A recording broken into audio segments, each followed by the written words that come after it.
a minute because I'm going to read this. Thank you.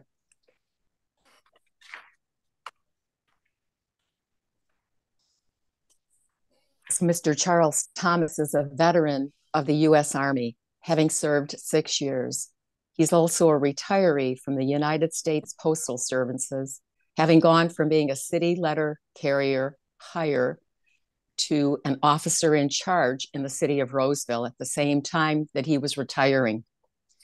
Charles was engaged in undergraduate studies that focused on the areas of theology, counseling, and psychology. Charles is an author of 2 books.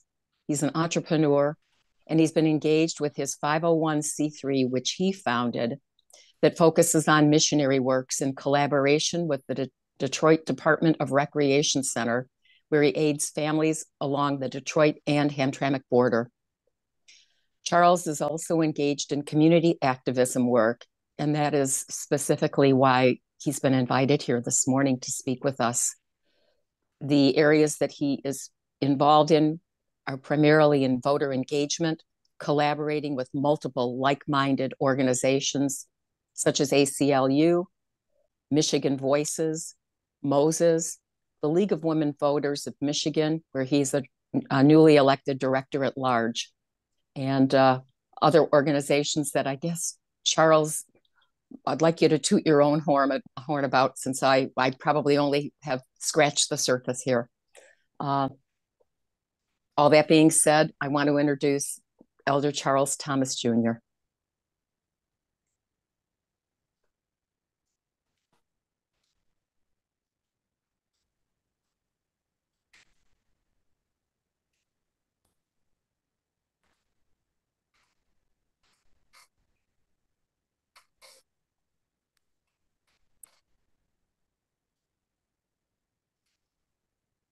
I'm trying to start the video, but the recording notice is blocking where I can start the video. I apologize. I don't know how to get rid of it. Well, Mickey, try. Okay, I think I got it. Can everybody see the "When You Vote, I Win" logo? Yes. Okay. So I'm going to start it now. There we go. Sorry. 1, 2, we have Sarah Young. Organization.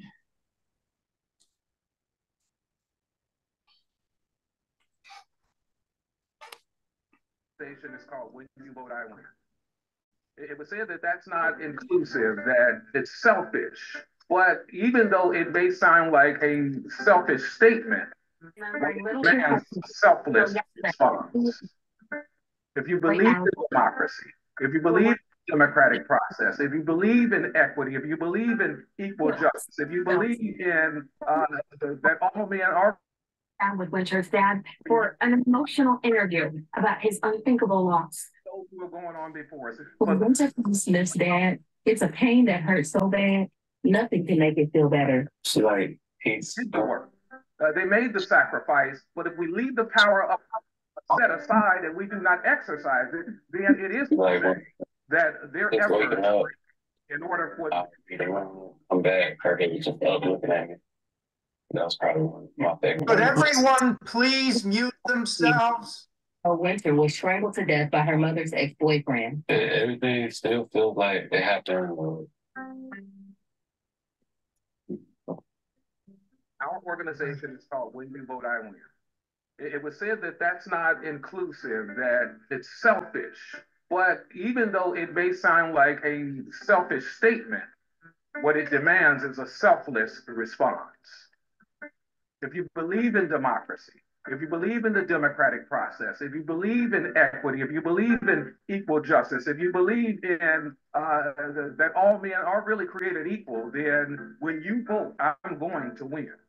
It also speaks to those who are going on before us, for those who went out and they did the work.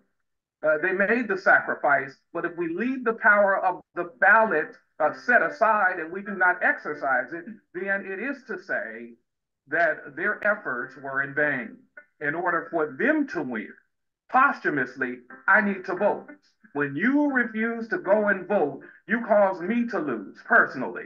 You cause my home to lose. You cause my family to lose. You cause my community to lose. You cause my city and my state to lose. You cause this nation to lose if you refuse to cast your ballot, and we need to be comfortable with expressing that.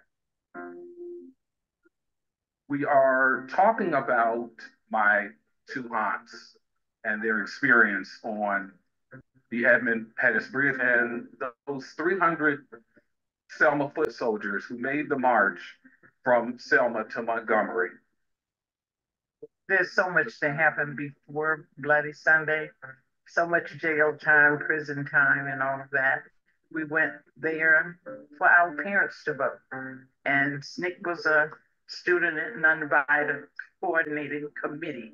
They just started passing flyers around in the neighborhood, and we kind of decided we were going to join. I let Denise tell you about the school problem we had trying to get out of school to go participate.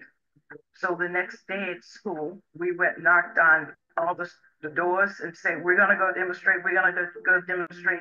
Then the students began to come out of the classrooms, and the principal came out and said, if you don't get back in your classrooms, then you're all going to be expelled. You're not going to graduate from high school. You're going to be expelled from school.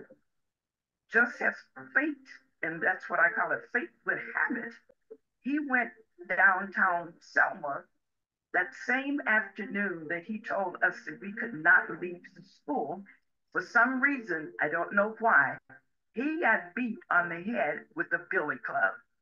He came back the next day and he said, anybody that wants to go demonstrate, you can go. On the day of that first march, the Bloody Sunday, I got hit by tear gas, and we were to stay together because she was younger than I was. I was supposed to kind of keep up, and we got split during that time. The next day, I knew that I was on the ground, and there were two guys pulling me. The tear gas I got, I ran bound by the riverbank until I recovered and I could see again. And I tell you what I felt when I was able to see again. I was so angry, and all I could think about was getting up and fighting some more. As young ladies, 16 and 14, did you all really understand the power that was attached to being able to cast a vote?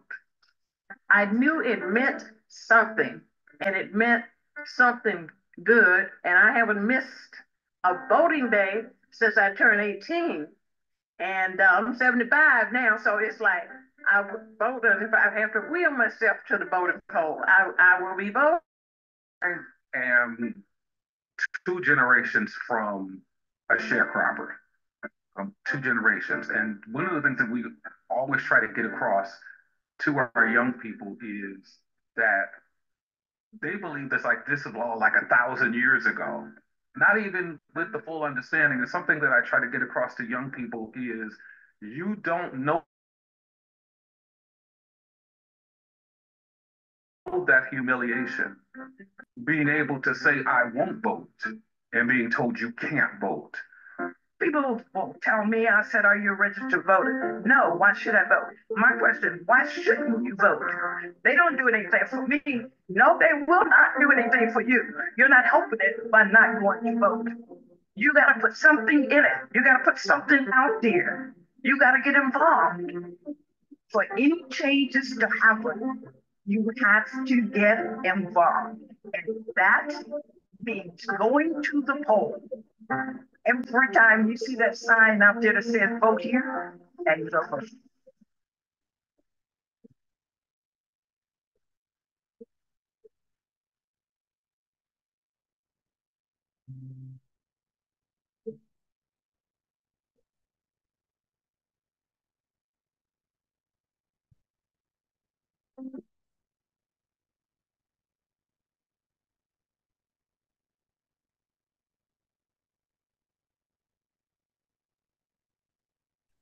Once again, good morning to everyone. And let me start again by thanking Randy and the Great Panthers and all of the other organizations that the Great Panthers are affiliated with. Thank you all for allowing me to come into your meeting space on today to talk about what it is that we do as an organization.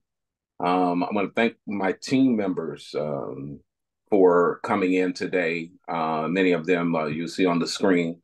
And I want to go into this somewhat apologetically, which I've already stated, to say that aesthetically, the backdrop in which you find me right now is not aesthetically pleasing, but understanding that I am away for a funeral. You all are looking at me on the screen, probably thinking, "Why is he so overdressed?" But yeah, when I leave here, I'm going to a funeral. And I'm going to be getting there a little later than the viewing will actually start. But I didn't know that when we scheduled the meeting for today. And when it was announced when the funeral was actually going to take place, I thought, okay, do I want to try to do both of these on the same day? And when I thought about where we are when it comes to the electoral calendar and where we are when it comes to the politics of the day and the political season, I thought we have to get this done. We have to have this conversation and do it because our windows are closing much faster than we can think. But again, the name of the organization is When You Vote, I Win. And we entitled it that intentionally, knowing that it would be something that folks might view as, well, it was going to be different. That's the first thing, but it was also going to create a bit of stress for people to verbalize that.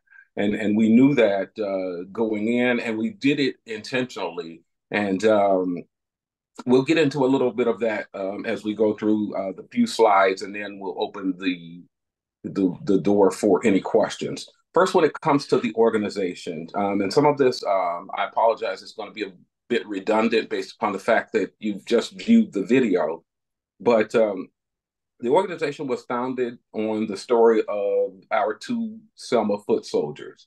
They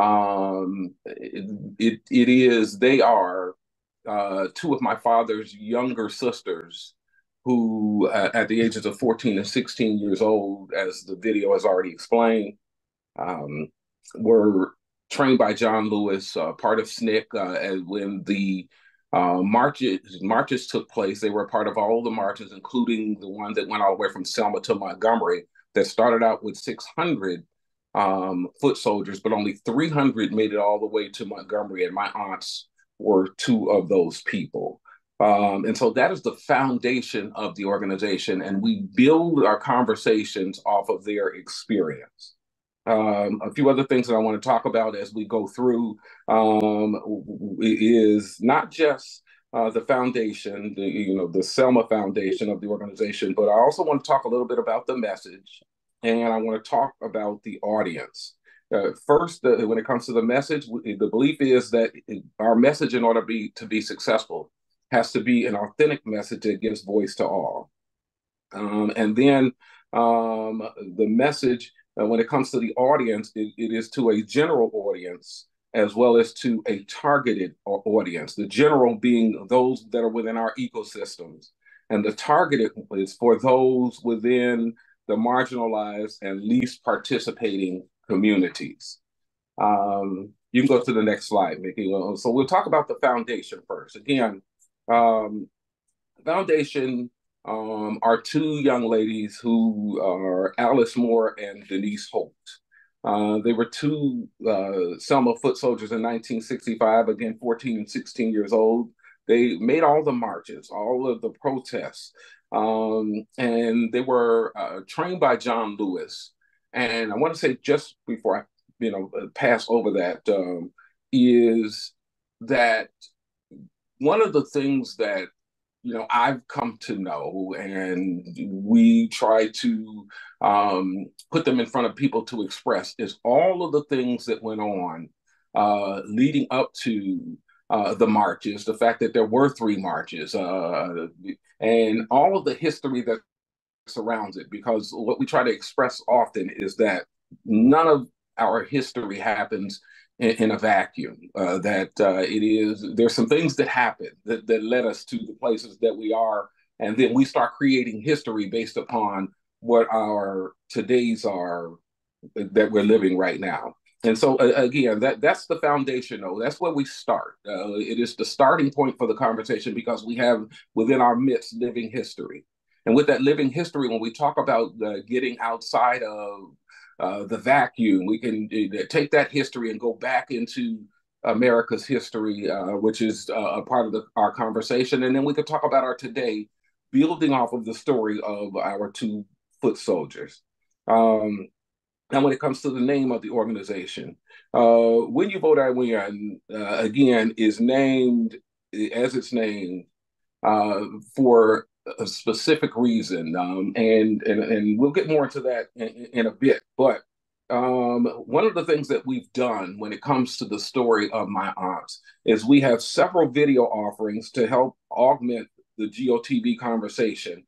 And we use their experience as a basis for these conversations, as I've already said. So what When You Vote, I Win does, when it comes to the work, the organization's work, we host and participate in events to present this conversation in places like schools and houses of worship and other gathering spaces, just as we're doing right now today with the Gray Panthers. These gatherings that do not include in-person presence of our Selma foot soldiers, we call those, what we're doing today, our value of the vote sessions. We talk about how valuable the vote actually is. And we use video edits like the one that you saw today for those sessions. And all of the videos that you see, the one that you've seen and that you see at any point, can all be found on our website. When it comes to what we have done with this work. Then we also hold events with the foot soldiers present that we call an afternoon with 2 Selma foot soldiers. And it just so happens that we will be doing more events with them coming to Michigan in the month of September, which will lead us right into our early voting season and actual election season. So they will be coming back to Michigan, and we'll make sure that when that happens, that the information is extended to the Gray Panthers, so that you all might be in attendance, and you might be able to take part in our afternoons with 2 original foot soldiers. Next slide, Mickey. Now, when it comes to the message, well, I forgot about this slide. This is what I asked Nikki to add, and I don't have it in my sheet of slides. But this is what I asked him to add, because I just wanted to talk just for a few seconds about one of the other things that we've done. We have done and created another conversation that we call Voter Turnout 0.20. Why that? Because when we look at the data, there is this 20% gap, but pretty consistent in that range, of those who actually do vote in the midterms. I'm sorry, that don't vote in the midterms, but vote in the presidentials. It's usually about a 20% gap. And so we went out and we asked folks who actually vote, why is it that, do you vote in all of the elections? Do you vote in the midterms? And if you don't vote in the midterms and you vote in the presidential, why? Why is it that you don't? And even though it was a small sample size, people were pretty honest with us. And so what we did is, off of that data, we created a document to address all of the reasons why people said that they do vote in the presidential elections, but often sit out in the midterm elections. And we call that voter turnout 0.20, again, because of that 20%. And we felt like, and we believe that 20% is low-hanging fruit, especially when you get into the midterm elections. But there is also some good information that can be used when it comes to why people do and do not vote in a general sense. You can go to the next slide, Mickey, which is the one I rushed to. We get into the message, and I want to say before I really get into this is that one of the things that When You Vote, I Win has done is we have challenged the message. Now, again, when we talk about turnout and we look at the metropolitan cities in the United States in what are known as swing states, your Philadelphia's, your Atlanta's, your Detroit's, your Milwaukee's, that we had to create something different that challenged what existed so that we would not continue to exist in the status quo, which is a long way around the basis of saying, that we couldn't just keep doing what we were doing. We couldn't just keep doing what we were doing and getting the same results. The results were not changing. And so we felt like, obviously, if the results are not changing, something has to change. And what we did not want to do is suggest that the methods of communicating were simply off base, because we do believe that there's great value in one-on-one conversations. And so if it's not the methods, then from our standpoint, it had to be the message. It had to be the message. So that's why When You Vote, I Win uses the language that it does, because it is to create something in the way of a different message, a different way of messaging the audience. And so we felt like that what we have created is an authentic message that gives voice to all. It's authentic because we come with a message that is unashamed truth, which is voting inherently is a selfish endeavor. It is. And usually when I'm in the audience of people, I ask people to raise their hand. Anyone that votes against their own interests, raise your hand. And unless they get confused about the way that I am expressing it, nobody raises their hand, which is to say that we vote in our own self-interest. We do. And when we vote for candidates who have our interests in mind.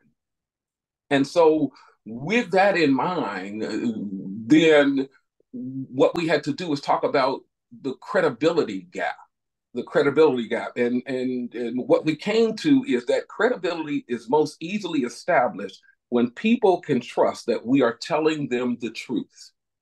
They have to be able to trust. We will jump over many of the credibility questions when people believe, first and foremost, what we're telling them is the truth. We'll talk a little bit more about that in a few minutes. But this message gives voice to all as well, because everyone cannot vote. It gives voice to those who do vote and those who cannot vote. I need to be able to say to people that your not voting is hurting me, just as it said in the video. But we also need to give voice to people who can't vote. Who are those? In some states, felons cannot vote. The only way that things change if they can't vote is if we do. And they need to be able to say to us, even if it's uncomfortable for us, that I need you to vote in order for me to win. Citizens serving sentences in the state of Michigan cannot vote. Those under 18 cannot vote. The world that they are going to inherit will be the one that we turn over to them, and it will, in very large measures, be based upon the fact that we decided that we were going to participate in the process. We are determining what the world is going to be for them, and they need to be able to say to us, when you vote, I win. So it gives voice to all, and also it gives voice to those who have gone on before us, who fought for the right to vote and can no longer vote posthumously.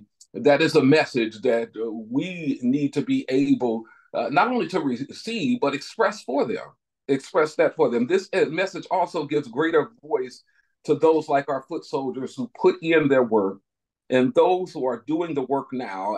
And I'm going to stop right there for a minute. I usually don't, but I really want to feel good about the work that I'm doing and that my team is doing and that the Great Panthers are doing and all the other organizations that are out there trying to increase the voter population, increase the voter participation. I really want to feel good about that work. We are putting in work, and we need to be able to feel good about that work. And other people voting gives voice to the fact that they at least think that the work that we're doing is valuable. And so all of this, it happens by casting my ballot. I make those efforts a winning effort. We have to vote. Now, getting more into the message on the next slide, Mickey.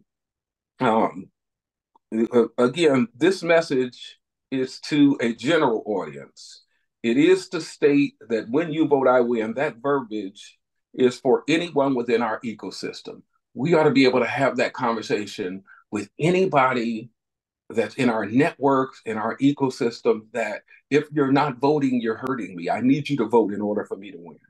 It is about talking to those that you can talk to and sharing with them your authentic message. I need you to vote in order for me to win. The message verbiage also has a more targeted audience in mind, and that is communities of color. We just have to be frank about that, and we have to be honest about that. To move the needle, we must come with a message that is authentic and different. And what I have done when I am actually in the audience with people is I create a role play and just talk to people, because what has happened in the past is that folks have shown up on other folks' doorstep and tried to convince them that they are there to help them. And if I am, well, first of all, you're going to be viewed, I will be viewed suspiciously. You've come to help me. That's hard for me to believe, first of all. And then secondly, you will have those folks who will say to you, who asked you? Who asked you? What makes you believe that you can help me? But this message is an authentic one, and it is a different one, because what we are essentially doing is coming on their porches, not saying that I'm there to help you, but I'm here to ask you to help me. And that is a truth that we need to become really, really, really empowered in saying, because it is the truth. It is the truth that the I can't even say the word, the low participation rates, especially in the marginalized communities, very much so dictates what our politics look like in the United States, and especially in Michigan. And so we have to have a message for the marginalized communities, and it has to be one that's authentic. It has to be one that comes and rings with an element of truth. And the truth is that we really need their help in order to win. And when we come with that message, what we do is we leap over the suspicion gap. We leap over the credibility gap, because in reality, I know that when you come to talk to me, it's because you need something from me, and not as much as it is that you've come to help me. And so it is an authentic message. It is the one that we believe will move the needle. If we want to be viewed with less suspicion, it will be on the basis of the honest truth. I've come here because I need you to help me. I need your help. When you vote, I win is to be the conversation starter to transition into what we all will lose if there is the failure to participate. We are in an environment now where we no longer are talking about what we can gain as much as we are talking about what we are about to lose. And if folks don't vote, yes, we all lose. But authentically, I have to say that I'm going to lose. If you don't vote, I'm going to lose. So this challenges the old message. And it is a challenge to the messenger as well. There is a conversation that persists out there about credible messengers. And what I say to folks when I get into a space with them is that anybody can be a credible messenger if they're honest, if they're authentic.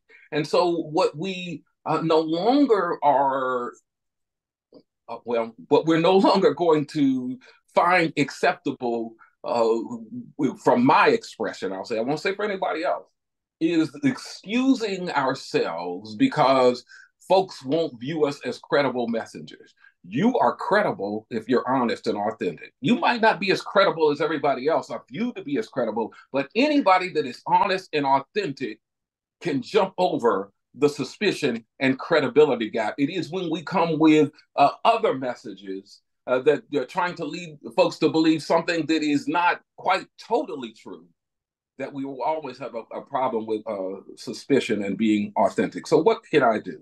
What can I do? That's the last slide. One of the things that has been shared with me is that there is this level of discomfort with this message with people of color, and that, you know, people feel like they can't share it. But I have to say that you can. And let me say with that, that when I say that you can, I'm not saying that you're going to be Superman or Superwoman, a super person. You're not going to be no, but we can have those conversations. They might be uncomfortable, but we can have them. We can share that message, and again, we can share it authentically. And I believe that the amount that you will be received will increase exponentially when we become authentic.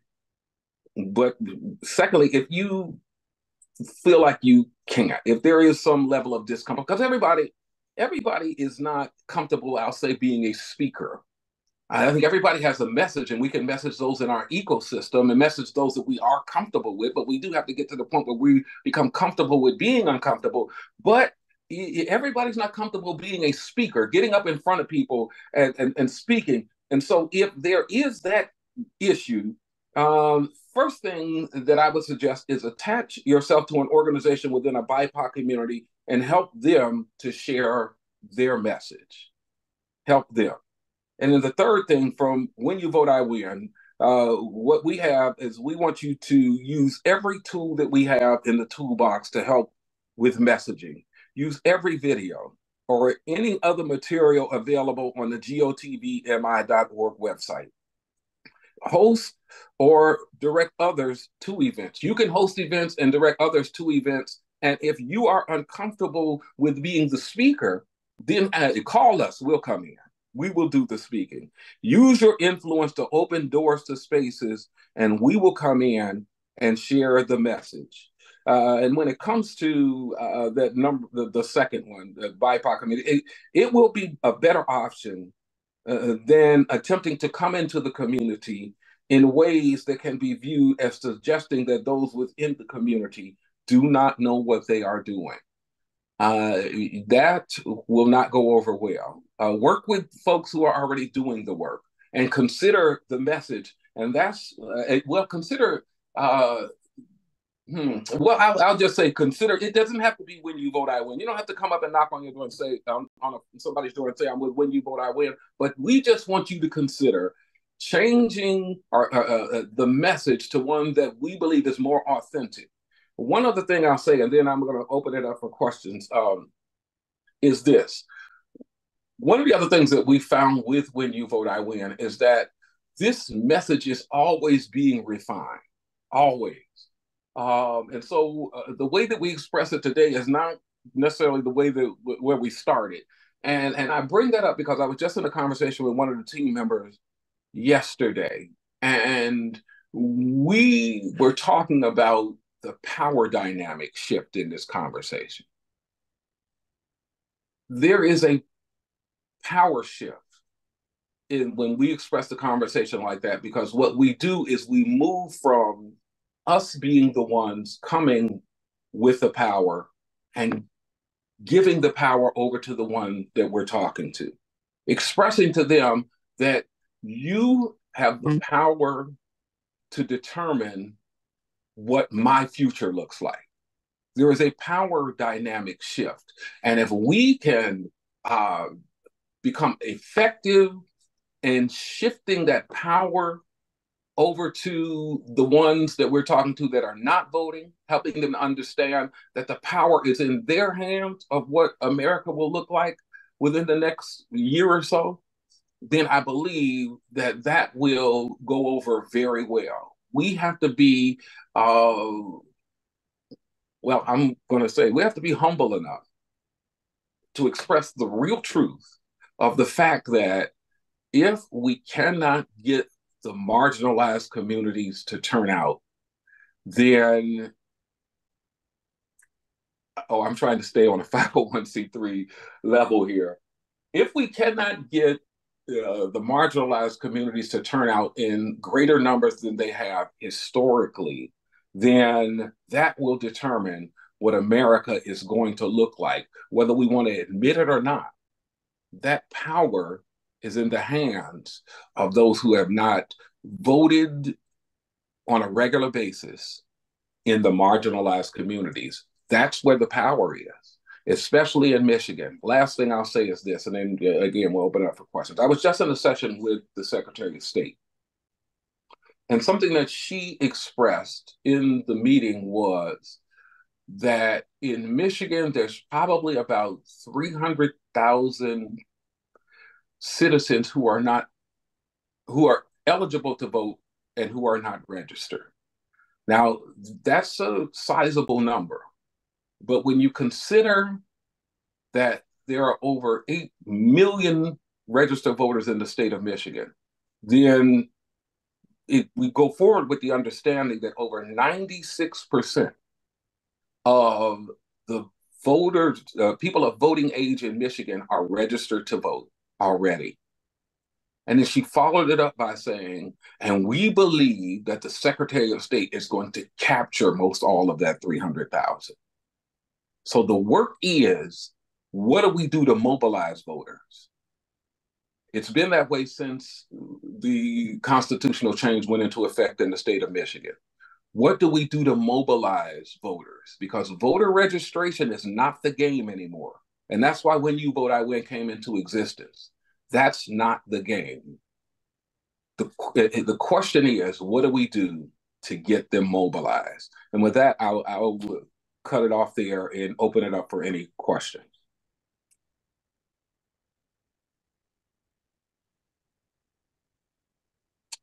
I'll go ahead and field them, I guess. Paul, if you want to go first. Thanks. I really appreciated your frankness in talking. And yes, people vote in their own interest, although sometimes I wonder if they get conned into thinking that what their self-interest is. And it's, like somebody else's, like cut your taxes. Well, it's really so that the rich people, the top 2%, get the huge tax cuts and other people get a pittance. That's the first thing. I wonder if they really always vote in their self-interest, but they think they're voting their self-interest, of course. Mm-hmm. But my main question I want to ask, is it okay to ask, I need your help because I'm concerned for the future of my family and my children and my grandchildren, and try to get people to motivated to vote for that. And hopefully they see that our concern about our own families is something that they should have about their own families, about our families, about their families. Yeah, absolutely, Paul. You're hitting the nail right on the head. And this is when I do the what do you call it when you do the face-to-face, the role play.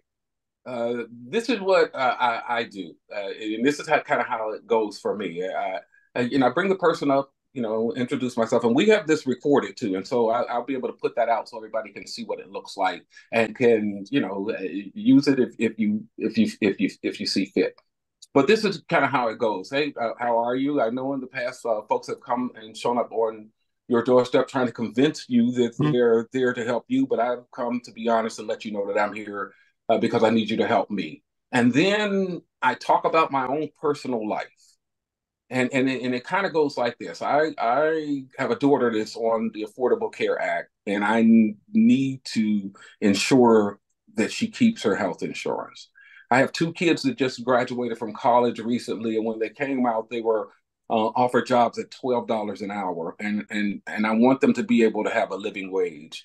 I'm not impacted by the criminal justice system, but I know that with my tax dollars, it takes less to send a kid to college for a year than it does to house them in a prison for a year. And so I believe that in order to make those things best happen, uh, it's going to happen by voting. And so what I've come to ask you to do is if you will help me by casting your vote as well. And so yeah, what you said is absolutely hitting the nail on the head, Paul, because what we want people to do is be very strategic, very strategic. And see, when I click off those three, it's with strategy in mind, because I know 9 times out of 10, I want to get them right in their home too.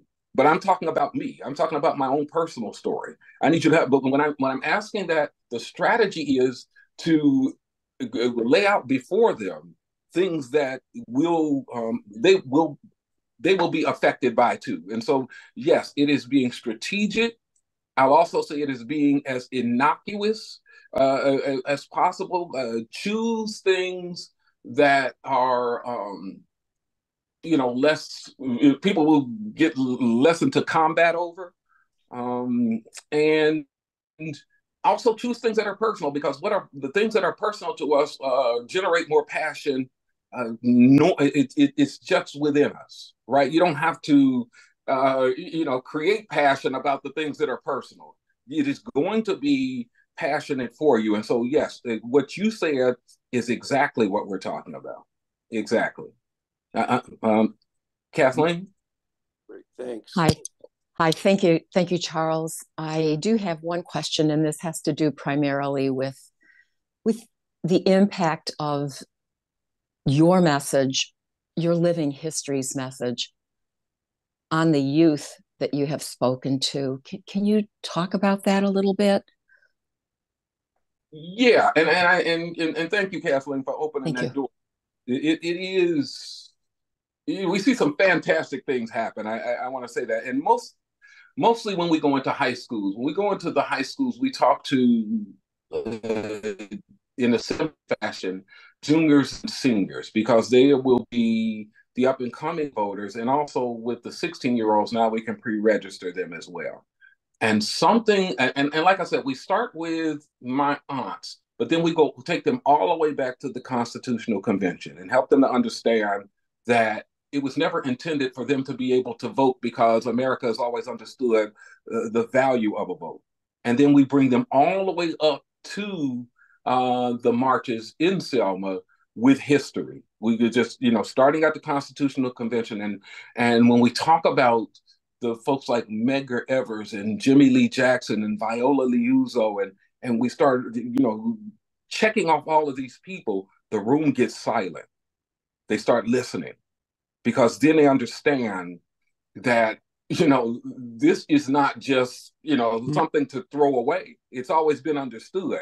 And so I mean, when you get a chance, go on the website and look at some of the video. We just put out the video from Pontiac High School, a really fantastic piece of work. But you see all the kids, filling out their registration and pre-registration forms. But when we do that, and the other thing that we do as well is that we bring in organizations that bring them into today. And so we'll bring in organizations like the League of Women Voters, and they will talk about becoming an informed voter and talk about Vote 411. But we bring in Voting Access for All Coalition, and they'll talk about justice impacted citizens and their voting rights. We had Stephanie Spears Booth from the NAACP talking about the relationship between voting and their work. So what we try to not just give them the history, which gives them a strong statement of the why, but we give them what is happening currently today so that they can attach their real life existence to what happens on the ballot. So yeah, and so any school, and we're also doing work with the Secretary of State now. In the Pontiac video, you'll see they come in on the back end of our value of the vote sessions now, and they do mock elections. And so we get all of those pieces together. But again, it all springs from my aunt's story and how we can build the narrative on how valuable the vote has always been. Thank you, Charles. And I want to thank Scott Riley too for lifting the website so that we can actually all access that and be able to look at some of these videos as well. Thank you. Absolutely. And while you're on Scott Riley, I want to say a couple things. First, I have a fantastic team. With Mickey doing my, the audio visual guy, Melba and Dennis that are on the screen that are pretty much, do everything. I saw Nona on the screen, who is, one of the team members that come in and register voters. But to Scott specifically, Scott does, the work with the website, but he's also the person that, kind of forms, the organization. The organization actually comes under the umbrella of Charity for People, Power, Democracy, which is why I mentioned the 501c3 space that we're. But he also has two divisions in it. It has When You Vote, I Win, as well as Games for Democracy. And Games for Democracy is something that is developing where, as an organization under Charity for People, Power, Democracy, we're looking to develop a gameplay where we can get young folks,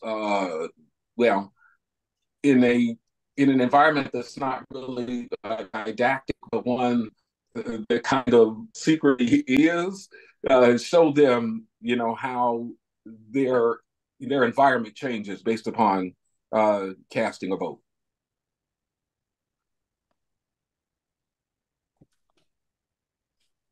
I don't see any other hands. So does that mean I'm doing? Well, I did see Dave Ivers had his hand up for quite a while. Dave, did you still want to ask a question or make a comment? And I see Lon Herman's got his hand raised. Yes, go ahead. Yeah, the question I have is, once you get these people, the people you're talking to agree with you that it's important to vote, then they have to go up and find a candidate that agrees with them. And the problem that I know I have, especially with young people, is that there aren't any candidates out there that agree with them. Gaza, a perfect point in view. We got two presidential candidates that are both supported genocide. So how do I talk to somebody and tell them, they should vote when their perception is that there's nobody out there to vote for, nobody that actually reflects their interests, or who lies about whether or not they reflect their interests? Because you get politicians all the time saying one thing when they're campaigning and then doing the exact opposite, or not taking up the issue once they get in. Okay, and let me say to that this. One of the things that we stress in our conversation, or maybe we don't stress enough, is to not allow yourself to be moved to where your entire focus is on presidential politics. That's the first thing.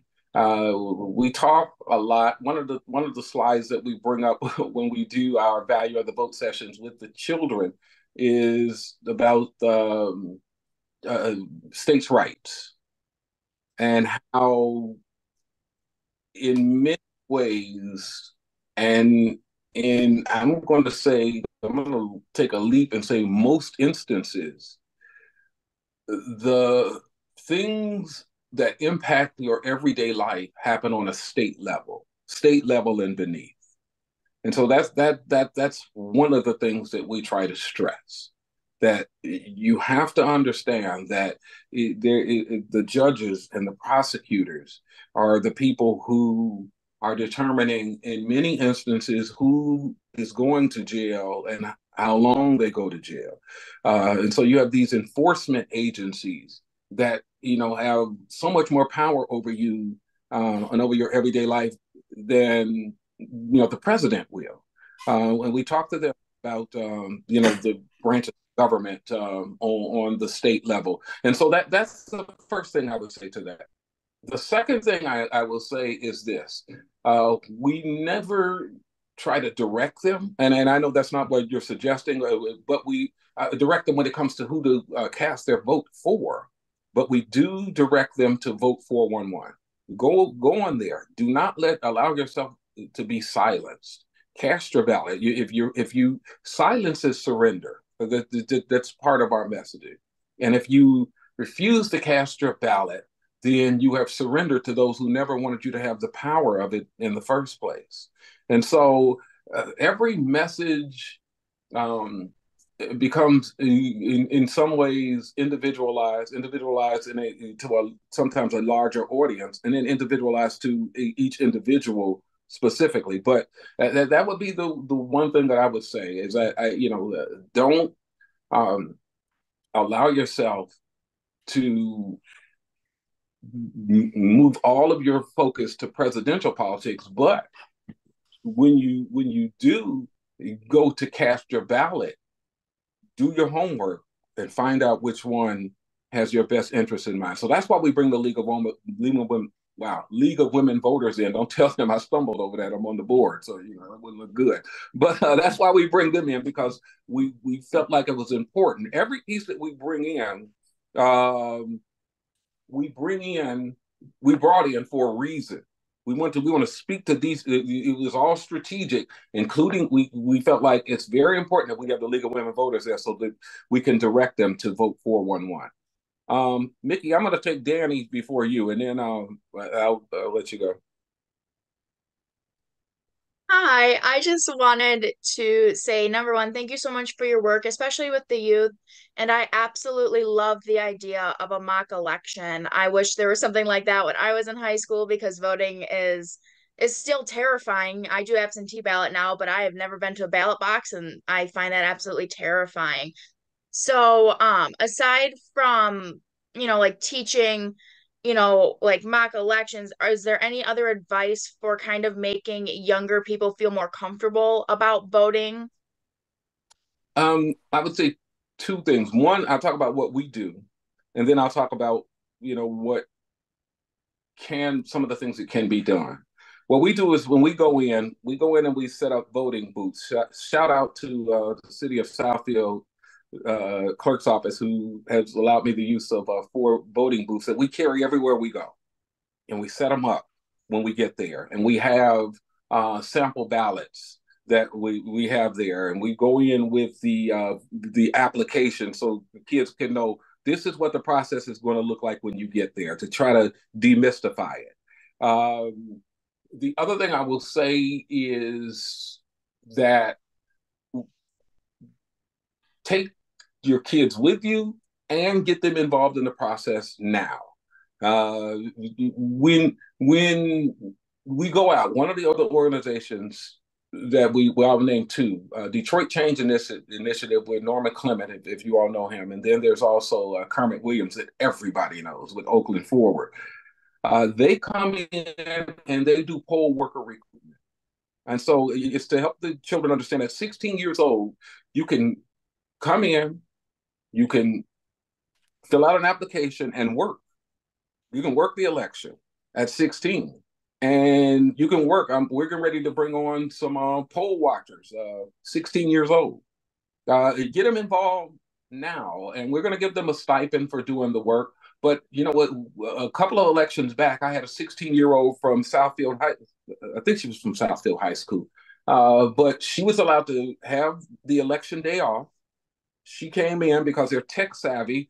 I put her on the poll book. She worked the electronic poll book, and she got paid to work.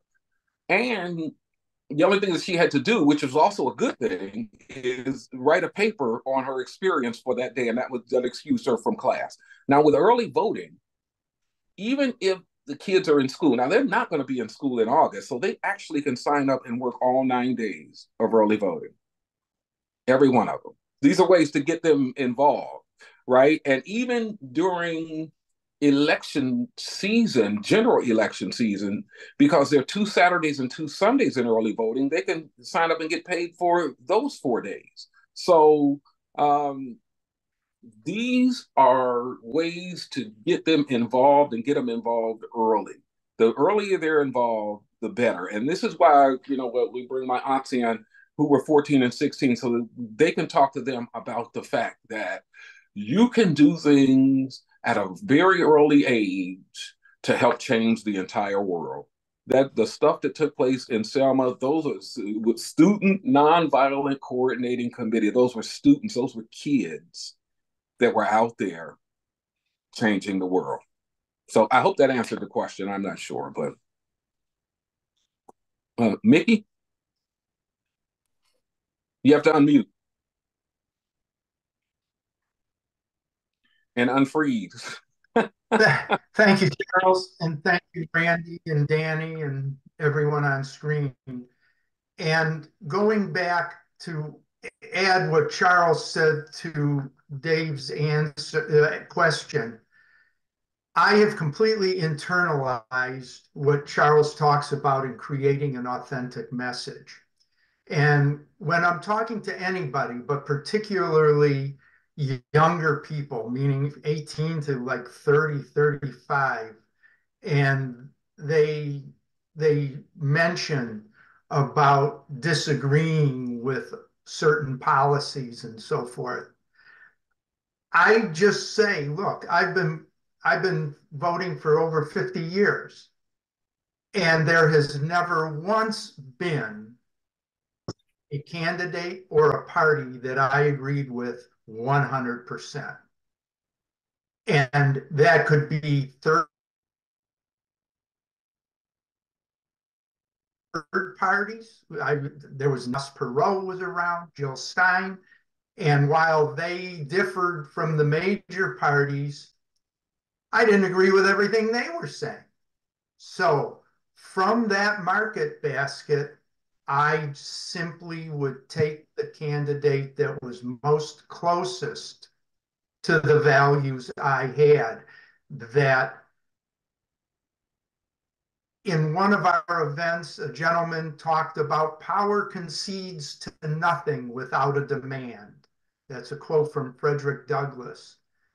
And our vote is our demand. And like Charles says, if you don't vote, you are surrendering to other forces. And this is what I talk to them about. There is no one I agree with 100%. There's 22 people still on this call, and there isn't two of us that agree 100% on anything. And you get the idea of what I'm saying. And there might be specifics. I say, I want to protect my Social Security and my Medicare. Charles alluded to the ACA, that I want my kids to be able to keep, that there's no declinations, that there's no caps. And so you think of your own personal way of going about things. And I never know if they've changed their mind and that now they will hold their nose and vote or whatever they're going to do to vote. But I do note they pay attention. And the last thing I'll say is, one time I was working on a large project with a guy, and while he wasn't my boss, and we were kind of working closely together, he did have a position much higher than mine. And I apologized for disagreeing with him on an important point. And he told me, Mickey, don't ever apologize to me again for disagreeing. Because if you and I agreed on everything, one of us isn't necessary. And I've internalized that as well. Disagreement isn't automatically a bad thing or a deal killer. And thank you. I appreciate the opportunity. And let me say to what Mickey said, Mickey has shared with me how he's taken the message and just, and people in conversation that he doesn't even know, moves the conversation into the "when you vote, I win" type messaging, and how it's successful. It doesn't, you don't have to have, a ready-made audience, or, host a coffee clutch or anything like that. You just, it's just conversation. And it is just talking to them again in an authentic way, a strategic way. And the one thing that I'm going to tell everybody is, and warn against, is this: never find yourself caught up in an argument about what people should feel like is important to them. It's not going to go well. I mean, you're probably not going to. Well, you ought to be concerned about losing democracy. Well, I'm not. Okay, I mean, I'm not going to argue with it. Yeah, but you should, right? Well, I mean, okay, but are you concerned about health insurance? Can we talk about that? Or are you concerned about a living wage? And that's why I say be very strategic. And we're not there to fight with people and make them, or try to make them get on our page.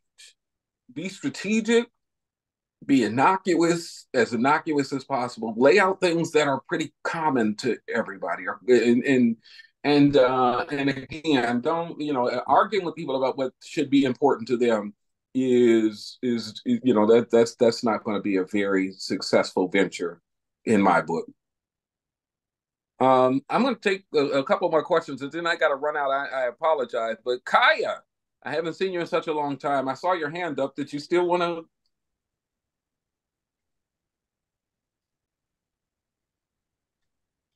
No, I didn't have anything to say. I just wanted you to know I was here. It's good to see you, Kaya. Thank you. Good to see you too. Thank you. I couldn't have my picture on until I stopped eating. But I just got up. Was there any more questions here for Charles? So if not, I'm going to say thank you so much, Charles. We had a large number of people, more than I expected today, that responded to your message. And so I'm expressing my personal appreciation for what you do, and also appreciation for the people who are here that maybe don't show up at our Gray Panthers meeting that often. So it's a sign, that you're here because Charles has something important to say to us. So we will be having a conversation. We'll be having a Gray Panthers board meeting after this presentation. We normally will have another whole meeting where we go through all kinds of topics, but we're not doing that today. We're just making it you being the major focus, Charles. So again, thank you so much. And would anyone, other folks on the call, like to say thank you for Charles, to Charles? Well, I definitely want to say thank you to you all for allowing me to come in and have this conversation. If, again, is there anybody else that you want me to have this similar conversation with? Just, hey, holler, whoever raise your hand. If I see you out there, we'll be on the way. And thank you. I want a special shout out to Barry and Rochelle. They're the ones that got me into Pontiac High School. And that video is now on our website. And I think it's a pretty good piece of work. And I think we did some really good work in the high school. So thank you all again. I'm going to go ahead and run out and make make the funeral, because that's way to sugarcoat it. And I'll see you all again soon. I'm going to make this as a quick announcement to folks on the call right now. If you're not on the Gray Panthers email list, and many of you are, just send me an email, randyblock@yahoo.com, so we can add you to our list, because we've worked hard to have some great speakers over the years. And you're an example of people who stand up for justice. And so again, send me an email if you're not on our list.